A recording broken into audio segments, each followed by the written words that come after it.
Good afternoon, everybody. I was entitled to read the following press elements on behalf of the members of the Security Council. I will try to speak louder. The members of the Security Council continue to follow developments in Yemen closely. They were briefed for the third time over the past week by DPA and OCHA and praised the ongoing efforts of UN staff on the ground.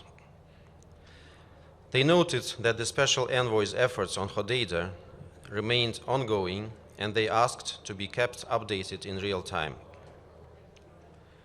They reiterated their call for the ports of Hodeidah and Salif to be kept open and operating safely, given the continuing risk to the humanitarian situation. They reiterated their call for the full implementation of Security Council resolutions, including Resolution 2216, and urged all sides to uphold their obligations under international humanitarian law. They welcomed the brief from the Special Envoy on his proposals to restart the political process, reaffirmed their full support for his efforts, and underlined that a political solution remains the only way to end the conflict in Yemen. Thank you very much. Thank you. You're not telling us anything about what Martin Griffiths briefed you, and whether in your national capacity you find his plan workable, and when do you expect the negotiation, direct negotiation, to start between the different Yemeni factions? He briefed us on the situation. The situation is very disturbing. Everybody shares the concerns of Mr. Lowcock and Mr. Griffiths. And we are really, planning to work together to help the United Nations, and also we state here in the press elements that the political solution remains the only way to end the war. That's the basis for our efforts. I think everybody shares this. But you didn't give us your impression about the plan that has been told to you during this briefing about Martin Griffiths' plan for comprehensive peace in Yemen. That's the common position that was adopted after he presented his plan. Okay. Did Mr. Griffiths call for freeze, ask you to help in freezing the military escalation in Hodeidah? Well, we all hope that nothing terrible will happen further in Hodeidah. That's our shared analysis of the situation. But, well, what's happening in the ground is happening. In your national capacity, please, what's Russia's position on Hodeidah port? Who should control the port? You think the UN should be in charge, or it's up to the parties, fighting parties, to like the battle, to decide who's in control and on the ground? We think that it is critical that this port should be continued to be used for the humanitarian aid. That's the basic point.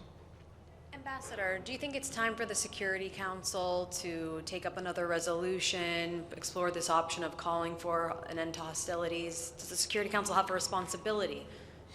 I think we are doing what we can at this stage. All options are open, but for the time being we are monitoring the situation. We are supporting of work of Mr. Griffiths and Mr. Lowcock, and we'll see what we can do in the future. Mr. Ambassador, two things. Did Mr. Lowcock say that the port was still operating, and at what capacity? And on the plan that Mr. Griffiths presented, could you give us any details at all? Was it like steps? Was it, did it have any kind of a time frame? The port continues to operate for the time being. That was confirmed by Mr. Griffiths, and it's very difficult to speak about time frame. The political moves that are being proposed are being supported by us. We remain in consultations with him, but the situation now is very volatile, I would say. So I would prefer not to dwell into details at this point.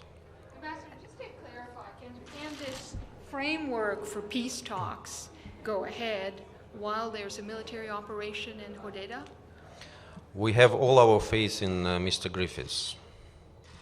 What's your understanding of who's sort of calling the shots on the assault in terms of? Sorry? In terms of actually having decided to go forward with the moves on Hodeidah, is it more the Saudi Arabia, the UAE, the Yemeni army, such as it is? Who is the main protagonist in the decision to go for Hodeidah? Actually, we didn't discuss it. It was not the topic of our consultations, so I don't think I'm entitled to speak about it. Thank you.